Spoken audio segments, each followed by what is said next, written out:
અને ભારે વરસાદના કારણે દહેરાદૂનની જે તમસા નદી છે તેણે રૌદ્ર રૂપ ધારણ કર્યું। તમસા નદીના ભારે પ્રવાહમાં એક મંદિર પાણીમાં ગરકાવ થઈ ગયું।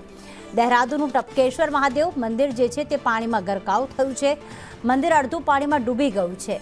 પાણીના ભારે પ્રવાહથી મંદિરને ભારે નુકસાન થયું। ઉછાળા મારથી તમસા નદી મંદિરમાં પ્રવેશી હતી।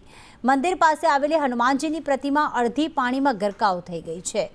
જે નદી આવેલી છે તમસા નદી તે હાલમાં બે કાંઠે વહી રહી છે, ઉછાળા મારી રહી છે અને તેના જ કારણે જે ટપકેશ્વર મહાદેવનું મંદિર આવેલું છે તે મંદિર પાણીમાં ગરકાવ, જે પરિસરમાં હનુમાનજીની મૂર્તિ આવેલી છે તે પણ અડધી ડૂબી ગઈ છે।